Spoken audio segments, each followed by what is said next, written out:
Wah,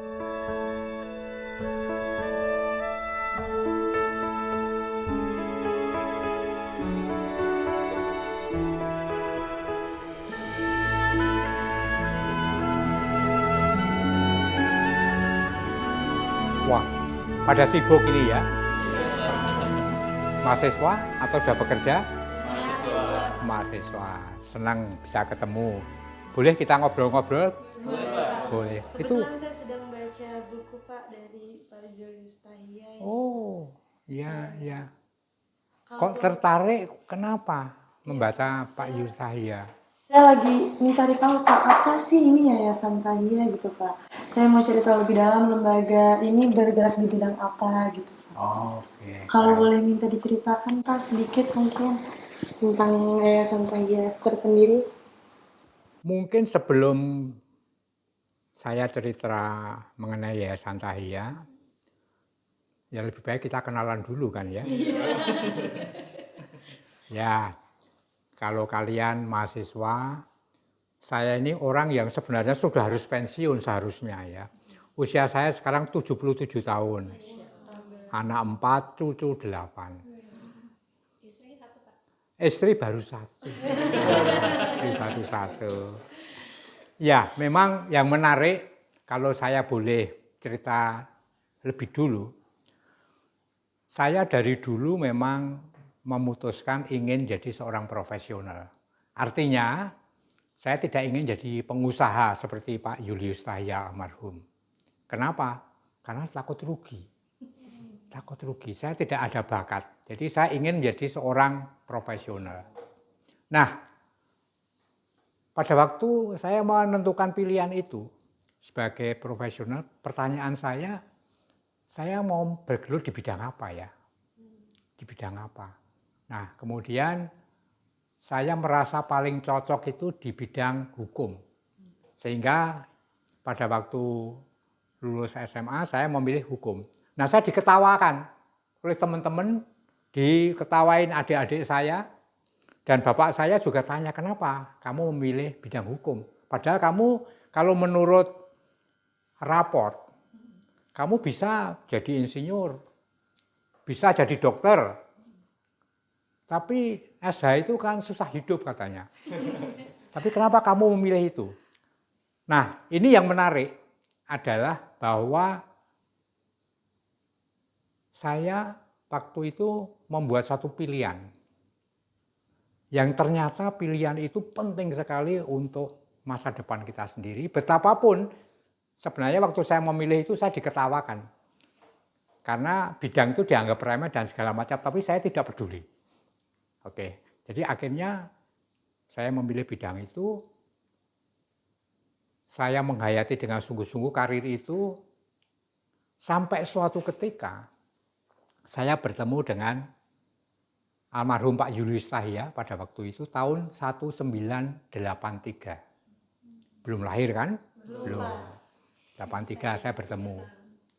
Jadi saya mulai bekerja sebagai profesional, sebagai tenaga kerja mulai tahun 76. Nah, yang menarik adalah pada waktu saya mulai bekerja, meskipun saya sarjana hukum, tapi oleh perusahaan, karena ya juga kita belum kenal, tapi saya butuh pekerjaan. Sehingga saya di hire sebagai tenaga kontrak harian, meskipun saya sarjana, kontrak harian pun masih pakai masa percobaan. Jadi gajinya dipotong 25%. Tapi pada waktu itu saya mulai berpikir bahwa Fajar perusahaan karena belum mengenal kita. Jadi artinya satu pelajaran yang saya petik dari pengalaman itu adalah bahwa kita harus mempunyai jati diri yang jelas. Supaya perusahaan memperhatikan kita. Jadi bukan sekedar karena SH, tetapi mempunyai personality tertentu, mempunyai koalisi tertentu, supaya menarik perhatian perusahaan sehingga memberi kesempatan pada kita. Ini penting. Nah, saya berhasil, 7 tahun, jadi akhirnya jadi manajer senior. Waktu saya pindah ke PT Faroka itu perusahaan asing, di mana Pak Tahya sebagai chairman, sebagai professional chairman. Beliau mengatakan professional chairman karena di perusahaan itu satu-satunya beliau yang tidak punya stake istilahnya, tidak punya saham. Perusahaan yang lain beliau ada sahamnya, di situ enggak ada. Nah, saya kenalan dengan beliau. Di situ saya belajar mengenai masalah ilmu hidup sebagai profesional. Di situ. Jadi kalau sebelumnya itu kita bekerja memang mungkin meraba-raba, yang penting bekerja keras, belajar, jujur. Tapi kemudian pada waktu saya mulai berkenalan dengan Pak Julius Tahya, beliau rupanya mempunyai suatu prinsip-prinsip, mempunyai suatu referensi bagaimana kita sebagai profesional itu harus bekerja. Apa yang dipentingkan? Itu. Nah, itu pelajaran kedua yang saya tangkap. Bahwa untuk keberhasilan, rupanya tidak cukup memiliki kompetensi. Tidak cukup mempunyai pengalaman. Tetapi hendaknya memiliki karakter, mempunyai pribadi yang solid. Ya. Hanya dengan cara seperti itu, kita akan lebih tangguh, lebih tahan dalam menghadapi pancaroba, dalam menghadapi gejolak pada waktu kita sebagai karyawan. Ya, di situ beliau, saya bekerja dengan beliau selama 11,5 tahun. Sampai menjadi, nah yang menarik, beliau itu mempunyai mungkin kualifikasi tertentu mengenai masalah tadi personality, kesungguhan, ketekunan, dan kejujuran. Sehingga saya 3 bulan di situ, kemudian saya diangkat sebagai seorang direktur, mungkin direktur paling muda waktu itu, umur 36 tahun. Nah, disitulah beliau, karena beliau chairman, tentu kita tidak berhubungan setiap hari, tetapi beliau dalam kesempatan tertentu atau melalui telepon atau melalui rapat mengutamakan mengenai masalah prinsip-prinsip sebagai profesional yang handal itu yang seperti apa. Yang katakanlah bisa diharapkan itu mau seperti apa. Nah, di situ selama 11 tahun, tapi kemudian saya memutuskan untuk mengundurkan diri, untuk pindah dari perusahaan asing itu, karena ada prinsip-prinsip yang tidak sesuai dengan kawan-kawan manajemen yang lain. Lalu saya pamit kepada beliau, karena beliau tidak ada, kepada Pak George yang waktu itu jadi komisaris. Saya mengutarakan bahwa saya mau ambil pensiun dini. Loh, kenapa? Kita tukar pikiran, prinsip-prinsip yang kita sampaikan bahwa ada sesuatu yang nggak pas dengan perusahaan ini, khususnya dalam tata kelola yang bersinggungan dengan masalah integriti, sehingga saya minta mundur. Nah, beliau rupanya mempunyai pandangan yang sama, sehingga beliau mendukung. Tapi Pak Tahya waktu itu ada di Amerika, sehingga tidak tahu, begitu pulang membaca saya minta mundur, beliau telepon saya, kita bicara, akhirnya beliau mengatakan begini, Wahyu, kalau saya tahu kasusnya, kalau saya tahu sebabnya kamu minta mundur, saya tolak, kamu nggak boleh mundur, nggak boleh. Tetapi bule-bule itu yang saya suruh pulang, itu. Satu pengalaman yang cukup menarik, bahwa prinsip itu sesuatu yang kadang-kadang tidak bisa ditawar. Sesuatu yang barangkali penuh risiko juga. Sehingga yang saya tarik dari cerita beliau, sikap beliau, akhirnya yang saya pelajari bahwa kita itu hendaknya tidak sekedar mengikuti irama kehidupan, tapi kita sendiri mempunyai prinsip. Nah, dari prinsip itulah yang saya belajar adalah pertanyaan kepada diri sendiri, apa sih yang kita kejar dalam kehidupan ini? Kita itu ingin menjadi apa? Aspirasi kita itu apa? Akhirnya yang menarik adalah suatu pertanyaan, nantinya kita ingin dikenang sebagai apa? Ingin dikenang sebagai apa? Dan rupanya kalau prinsip-prinsip yang kelihatan sangat indah, sangat baik, sangat mudah disampaikan, itu rupanya kalau mau dihayati secara benar, tidak mudah. Tidak mudah. Tidak mudahnya antara lain, kalau saya sekarang bicara dengan anak-anak saya, yang aspirasinya sudah berbeda, lingkungannya berbeda, mungkin susah untuk nyambung. Tapi saya tetap percaya bahwa prinsip itu tetap harus ada, harus dipertahankan, apapun juga situasi lingkungan yang kita ada. Nah, yang menarik di tempat tadi perusahaan di mana akhirnya saya mundur, mengenai masalah integriti, kenapa? Padahal itu perusahaan yang sangat baik, prinsip-prinsipnya baik, ya. Namun kenapa kok bisa terpeleset? Bisa terpeleset karena ya manajemen, orang-orangnya itu kan orang-orang biasa yang tetap bisa terpeleset, tetap bisa tergoda. Sehingga perusahaan mengambil suatu keputusan yang sebenarnya keliru, tidak tepat. Artinya dia membuat kebijakan yang menurut hukum Indonesia tidak bisa diterima. Nah, lagi-lagi kadang-kadang orang itu terjebak oleh gengsi. Kalau saya sebagai direktur utama mengambil keputusan di challenge, kok rasanya kurang elok ya kalau kemudian merevisi. Kadang-kadang kan manusia kan kejebak kesombongan seperti itu ya. Padahal prinsip integriti yang mengandalkan kejujuran, mengandalkan keikhlasan, itu harus dilandasi suatu kerendahan hati untuk mau dikoreksi. Nah, pada waktu itulah ada suatu konflik. Dalam konflik mana akibatnya terjadi pemogokan massal. Sampai 3 hari buruh yang berada di Malang mogok total, tidak hanya buruh, manajer, sampai GM yang enggak hanya direksi aja ya. Semua mogok. Nah, pada waktu kami tukar pikiran dengan pimpinan Depnaker, pimpinan polisi, pimpinan militer, mereka semua pro karyawan. Karena memang perusahaan salah.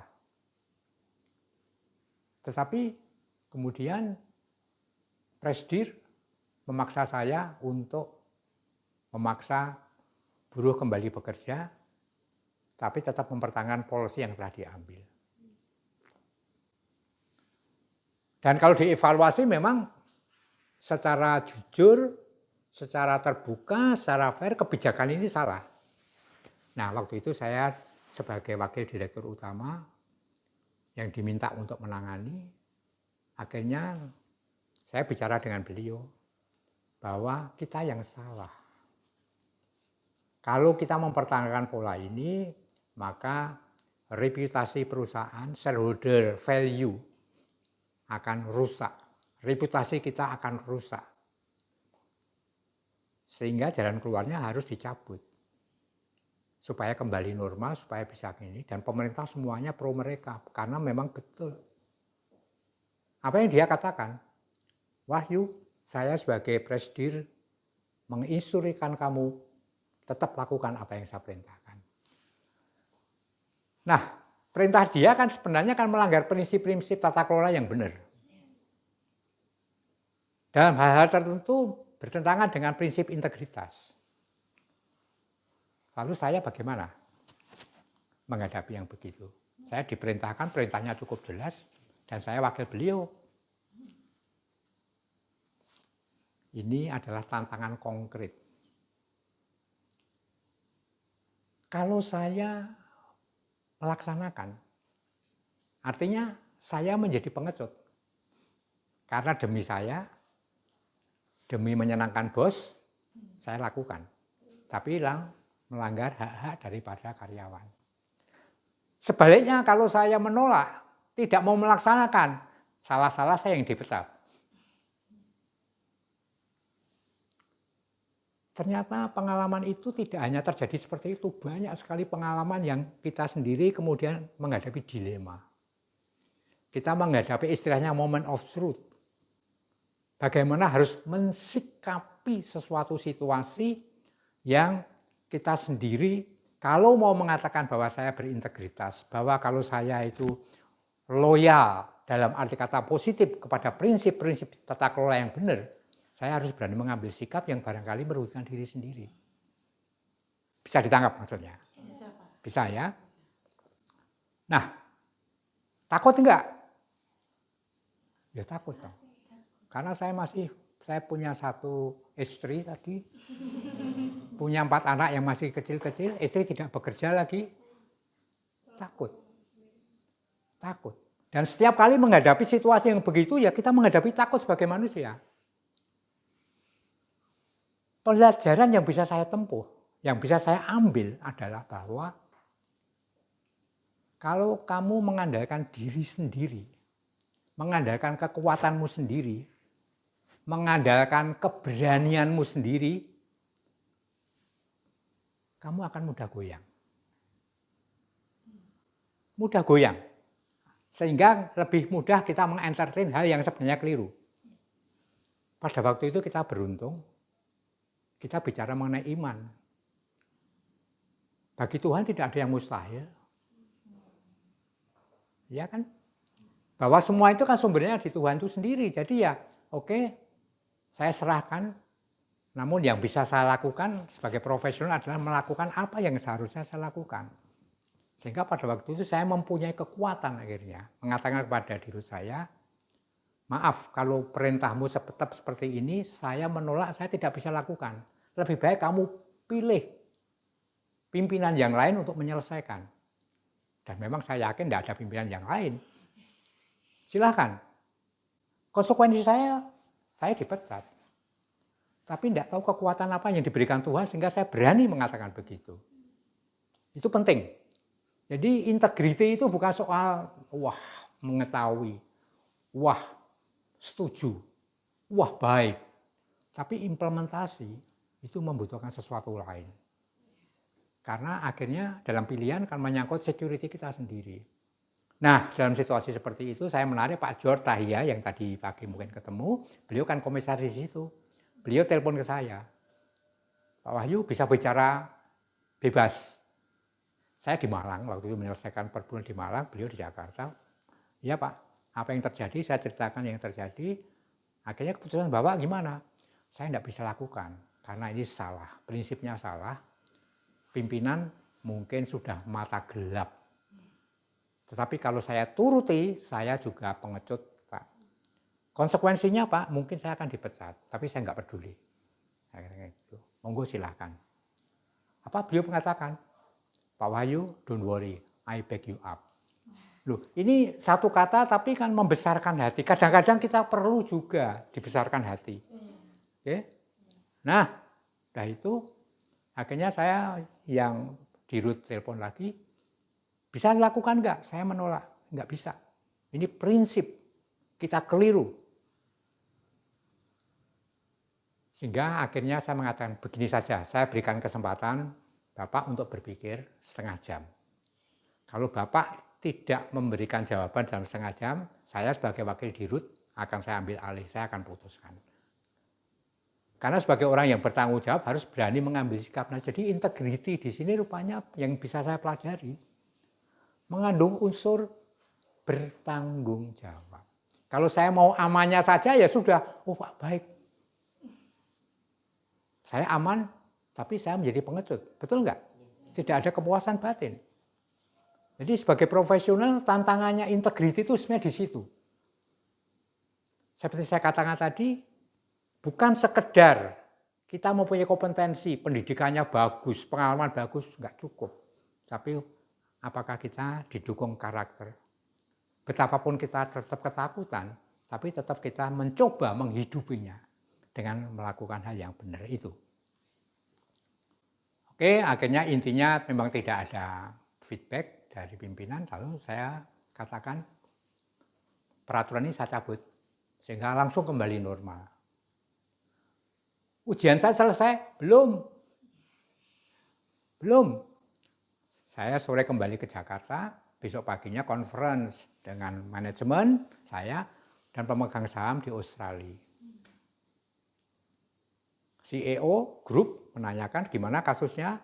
Nah, lagi-lagi presidir saya ini mungkin karena tidak mau kehilangan muka mengatakan begini. Penjelasan Wahyu, ya dia panggil saya Wahyu itu saja. Penjelasan Wahyu dipelintir oleh pejabat pemerintah. Sehingga seolah-olah kita entertain sehingga dibubarkan. Pemogokan. Betul Wahyu? Bayangkan ngomong dengan CEO grup, siapa Pacific, direksi, betul Wahyu? Maksudnya dia supaya betul, ini kan beres. Ha? Ujian kedua kan? Akhirnya mengatakan tidak bisa. Karena bagaimanapun juga kalau memang manajemen keliru harus dikoreksi. Kalau memang holding tidak tahu harus diberitahu. Sehingga ya saya juga kepalang basah. Saya sudah memberitahu, oh enggak, saya kan sudah menjelaskan begini begitu, tapi Anda tidak mau menjawab, lalu saya putuskan, saya cabut. Rupanya yang Australia paham persis, sehingga dia mengatakan, case was over, clear. Wis selesai diperpanjang, selesai. Selesai untuk saya, problem timbul. Timbulnya apa? Dirut dan teman-teman direksi yang lain kan benci karo aku, Pak. Wah, yo gagah-gagahan pindah wae. Ning pindah nang ndi? Tantangan yang lain. Karena saya mengatakan, tidak mungkin saya bertahan di sini, feel at home, meskipun saya tahu mereka tidak bisa mengeluarkan. Tapi kan tidak akan kerasan lagi. Tapi terus mau pindah apa, wong pada waktu itu saya pikir, gaji, benefit, segala macam itu the best in the world, Pak. Harus pindah nang ndi. Wah. Tapi saya juga tidak berani mengatakan pindah sebelum dapat pekerjaan. Ya, betul nggak? Ya, jadi jangan kesusu pindah. Problem yang kedua saya menghadapi yang lain menghadapi siapa? Istri. Cari akal, caranya menyampaikan situasi kepada istri supaya istri itu mendukung gagasan saya untuk pindah. Nah, saya sama istri itu setiap jam 5 pagi bangun. Ya, bangun, jalan-jalan. Sehingga meskipun umur saya 77 kan saya masih seperti 37, ya enggak? Jalan-jalan. Dalam perjalanan itu saya cerita situasi saya dan keinginan saya bahwa saya sebaiknya pergi dari perusahaan ini. Ya mungkin Tuhan sudah membantu mencerahkan kepada istri ya. Lalu istri saya bilang, aku percaya karo kowe. Ya, percaya sama saya ya. Oke, baik. Mung nek iso. Apa? Gajine karo anu aja adoh-adoh. Wah, ini. Wah, ini kan berat. Ya, yo wis. Coba. Nah, saudara-saudara sekalian. Tadi kan saya katakan kalau kita menghadapi sendiri karena kemampuan, karena ilmu, karena pengalaman, mungkin nggak akan tahan. Tapi karena kita menyerahkan kepada Tuhan, dan Tuhan tahu bahwa maksud kita baik, tujuan kita baik, cara kita baik, ya Tuhan yang akan menyempurnakan semuanya. Itu sangat terbukti. Jadi dalam situasi saya galau, pindah kemana, kok tiba-tiba sekretaris saya menerima telepon dari kawan yang tidak pernah bertemu 35 tahun yang lalu. Dan dia tahu saya sarjana hukum, dia menghubungi, akhirnya saya bicara, Mas, golekno sarjana hukum sing iso nyambut gawe nang perusahaan public company nggon aku. Oh iya, saya mau nawarkan asisten saya, tapi aku ya butuh kan. Saya juga cerita, aku dejane ya butuh Mas, ngene-ngene. Wes saya ngobrol karo aku. Nah, kita ketemu cerita intinya mengatakan perusahaanku butuh wong kaya sampean. Ini kan lucu ya. Oke. Terus perusahaanku tuh begini. Big boss-nya kalau di Austindo itu ada Pak George. Di situ namanya Mr. X. Dia CEO, pemegang saham mayoritas, paling berkuasa, paling pintar, bla bla bla bla bla. Wis. Nah, bagi Tuhan jalannya kadang-kadang lucu-lucu. Wis, selesai makan, dia entertain dia, saya mau ke restroom, ke toilet, dikunci. Terus dia bilang, wis nang restroom kantor kue lantai 16. Yos, kita mau naik, kita ke restroom, diwonya yang namanya Mr. X tadi mlebu nang restroom juga. Terus dia bilang, wah, kuwi lho diwane. Coba aku tak matur dhewe, sapa tahu ingin ketemu sampean yang kenal. Yo wis, aku ngenteni. Akhirnya ketemu, ngobrol terus, Pak, saya butuh Bapak. Bisakah Bapak jadi direktur membantu saya, mewakili saya, bla bla bla bla bla. Aneh kan? Terus sebentar Pak, dia panggil pemegang saham yang lain, komisaris yang lain, memperkenalkan, ini calon pemimpin kita. Loh kayak saya bingung saya. Saya bingung. Terus akhirnya aku yang mengguyu-guyu tok ya, wong ora ngamar ya enggak kan. Enggak tahu perusahaan ini piye. Saya duduk di kamar tamu, bapak teman saya tadi yang human resource director Melayu, Mas, beliau serius. Gajimu piro saiki? Fasilitasmu apa? Waduh, aku isin jane. Engko jarake golek-golek tak kandhake kabeh iki wis iki lho. Yo sik. Bali neh. Kabeh disetujui bahkan gajimu diundaki 10%. Coba. Ya. Di situ yang kita pelajari adalah bahwa integriti, bahwa kejujuran, bahwa ketulusan yang maha berat untuk kita sebagai manusia yang rapuh. Tapi selama semuanya itu unsurnya baik, benar. Dan kita mohon pertolongan yang maha kuasa. Tuhan menolong enggak separuh-separuh.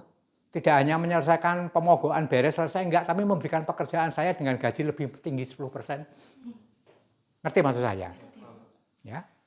Banyak pengalaman saya yang saya hadapi yang seperti itu sebenarnya. Sehingga yang saya lihat bukan karena faktor kepintaran, bukan karena pendidikan saya, tetapi karena prinsip hidup yang kemudian ternyata lebih diperlukan pada waktu menghadapi masa kritis. Nah coba, jangan tanya mantuk-mantuk. Kalau nggak setuju ngomong nggak setuju. Ada yang mau ditanyakan? Bapak sebut kalau misalnya profesionalitas itu bukan hanya pengetahuan ya Pak, bukan hanya pengalaman, namun juga berkarakter, berprinsip, terutama juga berintegritas. Nah, tapi Pak, kalau mau jadi manusia yang berintegritas kan pasti banyak resikonya Pak. Nah, bagaimana, saya ingin bertanya, bagaimana menurut Bapak menghadapi resiko-resiko tersebut, dan apa aja sih Pak resiko-resiko untuk menjadi orang yang berintegritas? Katakanlah contoh kita sebagai karyawan aja ya. Memang seperti di banyak perusahaan termasuk Ostindo, kan karena yang punya perusahaan itu mempunyai prinsip-prinsip yang bagi saya dan bagi banyak orang, wah luar biasa. Artinya apa? Sebagai pengusaha, profit itu penting. Penting. Karena tujuan berusaha kan profit. Tapi yang lebih penting bukannya profitnya berapa, tapi cara memperoleh profit. Prosesnya. Nah, proses mencapai profit inilah kadang-kadang yang justru bersinggungan dengan konflik of interest, konflik mengenai masalah kejujuran, mengenai masalah prinsip yang harus dianut. Itu. Nah sekarang tergantung daripada para pimpinan. Apakah mereka, apa yang mereka aspirasikan. Apa yang sebenarnya mereka lebih utamakan. Kalau yang diutamakan itu keuntungan, kan banyak perusahaan-perusahaan keluarga yang penting untung, caranya piumbuh, pokoknya untung. Kita mau punya prinsip seperti itu kan tentu mereka nggak senang. Kita dianggap duri dalam daging, betul nggak? Ya. Jadi sangat tergantung bagaimana perusahaan itu menyikapi mengenai prinsip itu. Nah, saya sangat beruntung di perusahaan sekarang ini itu dijunjung tinggi. Sehingga kita feel at home. Kerasan. Ya. Jadi pasti ada faktor. Karena akhirnya kalau kita sudah merasa cocok, feel at home dan segala macam, maka kadang-kadang duit itu menjadi soal kedua atau ketiga. Ya Anda sekarang digaji 100 juta sebulan. Neng sambut dino ngomong kon korupsi, kon ngene, kon nyogok, kon ngene kan wedi terus rentok mulai paling cepat jam 12 bengi, jam 6 kudu mangkat. Gelem ora? Mboten kan? Saiki gajinya tidak 100 juta, saya gajinya 1.500.000. Neng sambut dino jak guyu. Itu adalah pilihan. Nah, disitulah kadang-kadang masalah integriti itu memang bersinggungan dengan suatu value lain. Value lain sehingga tentu suatu saat akan timbul ketidaknyamanan. Bahkan kadang-kadang timbul suatu risiko. Kalau pimpinan maunya selamat, maunya ketok apik, terus kita akan memalsu data. Sehingga ketok performance departemen itu bagus. Kita enggak mau. Disenengi? Enggak. Akan digulai dalan iso ditokke. Tapi menghadapi itu kan soal kasus yang normal. Yang menjadi masalah adalah berani enggak kita menghadapi masalah. Ataukah kita ingin menghindari masalah. Nah, seorang profesional yang berintegriti menghadapi begitu ya memang harus dihadapi. Diselesaikan, bukan dihindari. Hanya dengan cara seperti itu, maka kita akan lebih mudah untuk memberikan suatu kontribusi, untuk bisa memberikan suatu warna kepada perusahaan. Nah, dari pertanyaan ini yang bisa kita petik adalah bahwa prinsip integriti itu prinsip yang baik yang tidak hanya dipajang di tembok, tapi perlu dihidupi. Perlu dihidupi. Maksudnya dihidupi itu apa?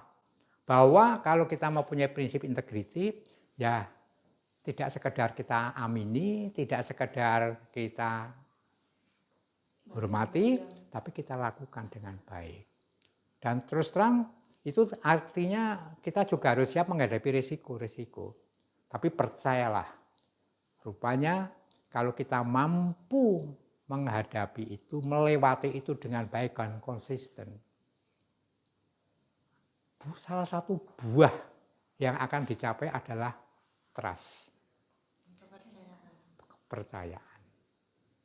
Karena kalau saya tunjuk, Anda, aku yakin beres. Nah aku tunjuk DE wong Purworejo, aduh ojo-ojo ora iso. Mergane DE gane kompromi. Betul enggak? Oh mboten. Ya, itu misalnya trust. Dan yang menarik akhirnya kalau selama saya sebagai profesional hampir 40 sekian tahun, faktor terpenting sebagai seorang direksi, nomor satu rupanya, basicnya itu adalah trust. Karena kalau pinter tapi tidak bisa dipercaya malah minteri kan, ciloko kan. Tapi trust itu prosesnya mahal dan berat.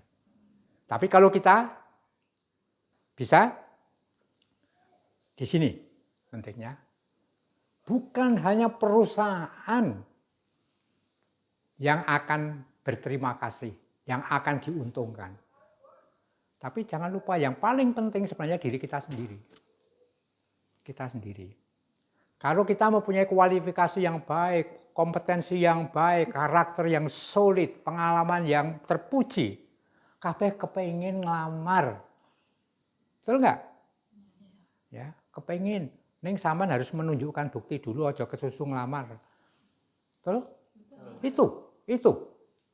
Dan rupanya yang namanya integriti, yang namanya kejujuran, yang namanya ketulusan, itu tidak hanya pada waktu jam kerja. Tuntutan seperti itu tuntutan kehidupan kita. Sehingga kalau kita di kantor itu tegas, benar, jujur, baik, ya di rumah juga begitu.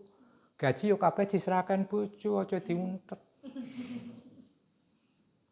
So, itu. Wah. Yeah. Oke, itu menjawab pertanyaannya? Yeah. Bapak izin bertanya, terus bagaimana Bapak bisa bergabung dengan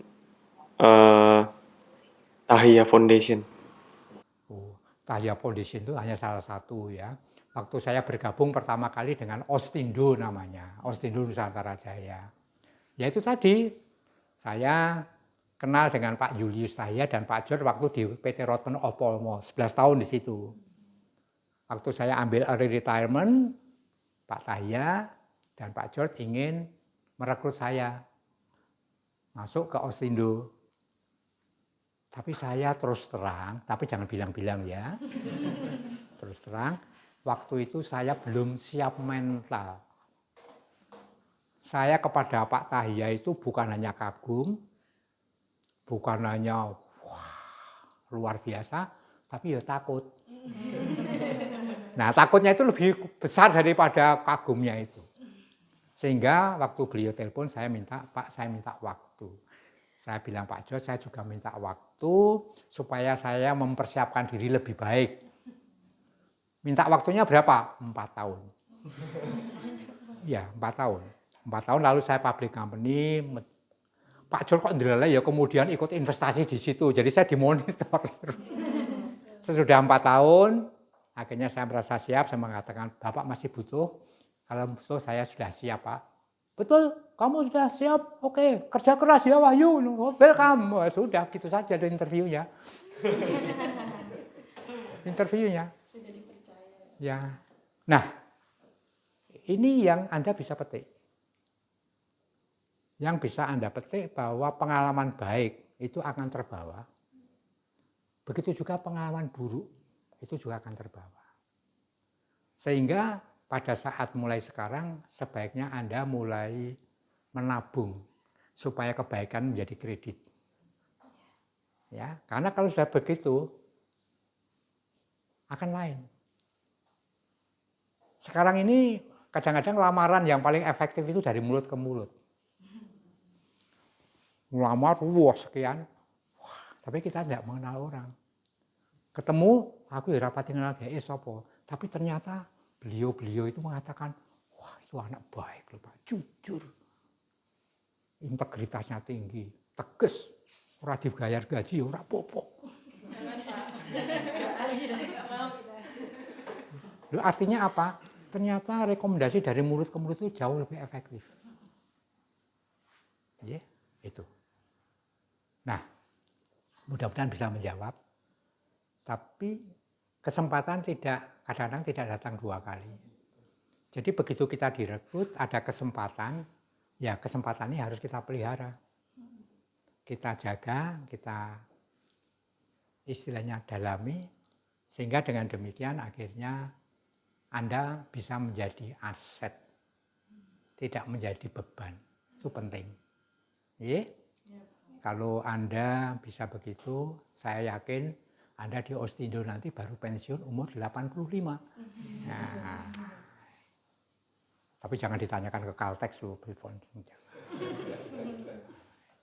ngerti ya, gojek sedikit ya, biar nggak tegang, biar nggak ngantuk. Kan jam begini kan waktunya tidur siang, jadi sampai ada tanya nggak? Belum ada Pak mungkin. Iya Pak, mungkin saya mau bertanya. Tadi kan Bapak udah bercerita banyak gitu tentang pengalaman-pengalaman Bapak yang luar biasa. Kenapa sih Pak Bapak tuh bisa teguh gitu Pak dengan pendirian Bapak sebegitunya gitu Pak? Meskipun udah banyak banget gitu ada cobaan-cobaan walaupun sebanding gitu Pak dengan keberuntungan Bapak yang luar biasa gitu. Oh, iya. Saya enggak tahu apa begitu ya saya itu ya. Tapi memang begini. Satu hal yang penting kalau pengalaman pribadi saya memang nomor 1 pertanyaan saya itu ingin bagaimana sih mengisi hidup. Kemudian kedua, saya nanti ingin dikenang sebagai apa sih? Kalau dipikir, kemudian saya renungkan, ilmu saya juga terbatas. Anak buah saya titelnya lebih hebat dari aku. Aku SH lulus dengan catatan. Anak buahku bukan hanya SH, tapi LLM. Ya. Kalau dipikirkan begitu. Tapi kenapa ya? Kok Tuhan melalui orang-orang tertentu tetap percaya? Kita mau mencoba memahami sehingga kepercayaan ini coba kita hidupi dengan baik. Meskipun buahnya, konsekuensinya juga tidak mudah. Tapi lagi-lagi akhirnya dari maksud baik, tujuan yang baik, kemudian terbitlah satu prinsip yang saya tangkap yang ternyata ampuh. Yaitu apa? Setiap kali kita menghadapi masalah, setiap kali menghadapi percobaan, bagaimana kita meresponnya? Kalau meresponnya, wah Tuhan mencoba saya, wah Tuhan memberikan beban, nggak akan kuat. Tapi kalau responnya positif, Tuhan memberikan kesempatan saya untuk membuat nilai tambah. Tuhan memberi kesempatan saya untuk mau belajar, untuk mau lebih bijak. Oh, gampang. Tidak gampang, putus asa. Sekaligus ini sebenarnya suatu latihan. Bagaimana kita bertekun, bagaimana kita sabar, tapi lalu juga bagaimana kita memikirkan motif. Karena ternyata prinsip yang tidak gampang, tidak susah tadi kan bermanfaat tidak hanya untuk diri sendiri, tapi untuk orang lain. Di situ penghiburannya luar biasa. Dan dampaknya juga luar biasa. Dan itu tadi, betapapun kelihatannya berat, tapi bisa menjadi enteng. Karena soal-soal itu. Percayalah. Itu masalah ini kan akhirnya ini masalah iman. Kadang-kadang juga gelap, kita nggak jelas. Kalau saya melakukan ini seperti apa? Kadang-kadang juga nggak jelas. Kadang-kadang lagi-lagi sebagai manusia juga takut. Tapi rupanya ilmu berserah diri selama kita sudah berusaha maksimal dengan etiket baik dan gini, itu menjadi satu hal yang penting. Nah untuk ini ternyata kita butuh latihan. Latihannya itu tidak usah ngomong yang gede-gede, masalah yang gede, enggak, ya kecil-kecil saja deh. Siapa yang sudah punya pacar? Semuanya sudah? Belum? Ya memang kalau melihat penampilan sih susah mencari pacar. Susah. Tapi enggak apa-apa, nanti saya carikan ya. Kadang-kadang kan dalam interaksi, kadang-kadang kita jengkel, kadang-kadang kita begini. Ini yang paling simpel. Terus akhirnya misalnya saya dengan istri saya, Jan, gaji kabeh wis dikeke. Bonus kabeh dikeke. Lah kok isih ngomel. Jengkel kan? Ternyata ngomelnya apa? Ngomelnya saya makan makanan yang sebenarnya enggak baik untuk kesehatan. Kalau respon saya positif, wah bojoku pancen tresno karo aku, ingin aku bertahan hidup lama 1000 tahun lagi. Lain kan? Iya, Pak. Tetapi kalau aku nuruti ego, terus ngene cerewet, ngene begitu. Stres dan menimbulkan clash. Itu saja analognya. Setiap kali saat ini Anda melihat benefitnya apa, advantage-nya apa sih sebenarnya? Apa yang bisa saya lakukan? Kalau dengan cara seperti itu, biasanya kita akan bisa melewati masa sulit itu, bahkan lalu mengambil suatu nilai tambah. Jadi lagi-lagi prinsip itu penting, memahami penting, tapi rupanya tetap perlu latihan. Dan suatu ketika jatuh ya, bisa ya, gagal, bisa ya, tapi nggak apa-apa, bangkit lagi. Karena hanya dengan cara gitu kita akan menjadi orang yang betul-betul solid. Menjawab pertanyaannya? Purworejo tanya lagi. Monggo. Kami ini kan masih anak muda ya Pak, Ya. masih kuliah jadi mahasiswa. Tadi Bapak udah bercerita bagaimana Bapak bisa memiliki prinsip yang sangat kuat pada saat Bapak berkarir. Namun kami rasanya pengen tahu gimana Bapak dulu pas menempuh pendidikan gitu, pengalaman-pengalaman apa yang bisa Bapak bagikan kepada kami semasa belajar. Nah ini ojo dicatat, ya, ojo dicatat. Nah aku ngomong ini sing kena kan beliau-beliau itu kan. dulu saya tuh ingin jadi pastor. Jadi saya mulai tamat SD sudah pisah dengan orang tua karena saya ingin jadi seorang pastor. Tahu tak pastor? Itu nggak jadi begitu, jadi orang suci itu. Wah. Memang mulai kecil kita dilatih disiplin, dilatih mengenai masalah sikap hidup yang sebenarnya semuanya bisa. Hanya masalahnya kan kita cukup intens. Nah, yang tidak kalah penting adalah kita dilatih untuk mengenal diri kita sendiri.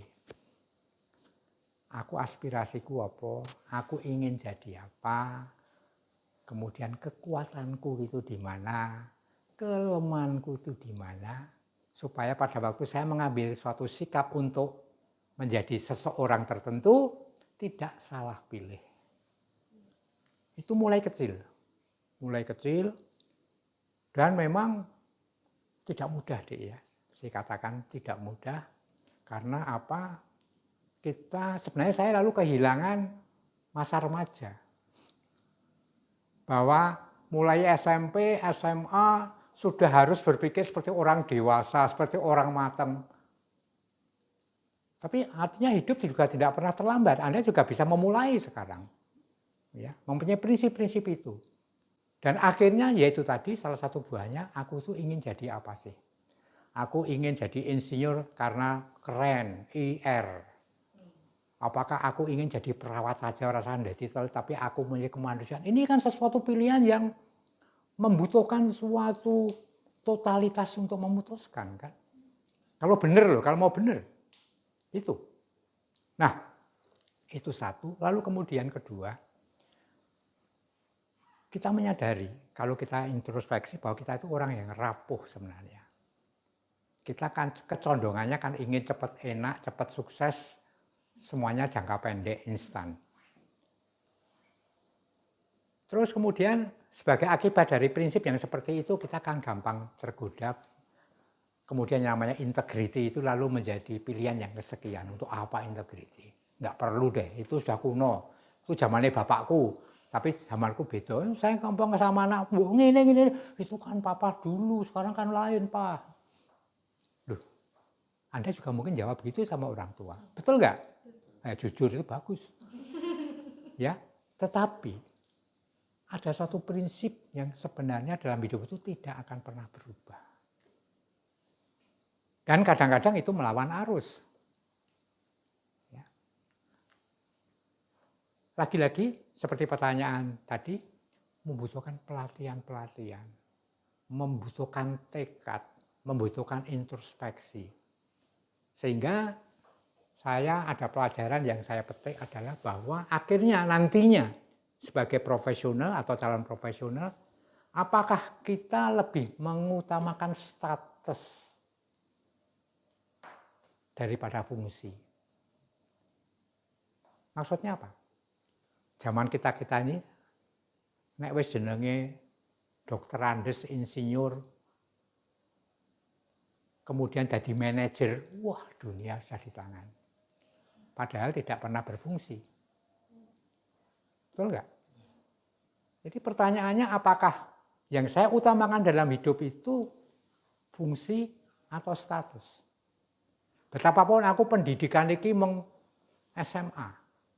Aku belajar dewe, tapi saya mampu berkontribusi. Saya diberi percaya, kan tetap ulang akan mengenal Anda daripada dokter Andes, insinyur, SH, manajer, dia mau guyang-guyu tok. Betul nggak? Jadi ini yang Anda harus pikirkan. Fungsi atau status. Kemudian kalau ditanyakan lagi, akhirnya kita harus berpikir, apakah cita-cita saya, usaha saya jangka pendek atau jangka panjang?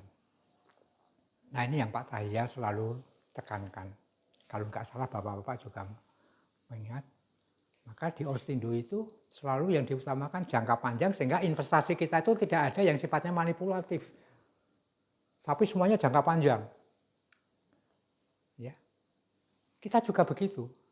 apakah kita ingin menjadi profesional jangka pendek atau jangka panjang? Itu kan kelihatan dari CV-nya, saben setahun pindah. Gara-gara gajinya diundai 10.000, pindah.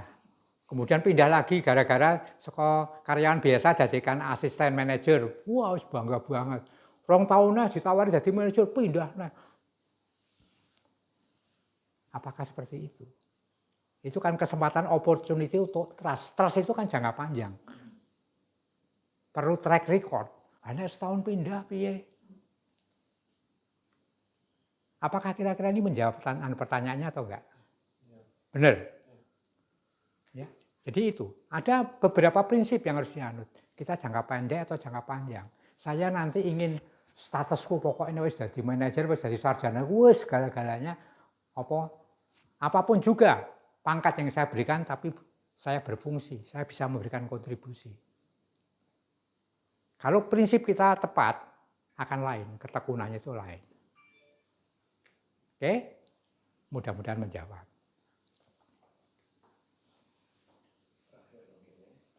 Ada lagi yang bertanya?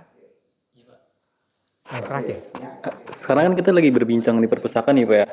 Nggak mungkin dong kurang rasanya kalau kita tidak membahas buku nih Pak. Saya ingin bertanya nih Pak, apakah Bapak punya rekomendasi nih Pak buku-buku tertentu agar kami jiwa-jiwa muda bisa belajar gitu Pak dari buku-buku tersebut. Oke, wah sampai niku wis punya telepati iki lho bukunya.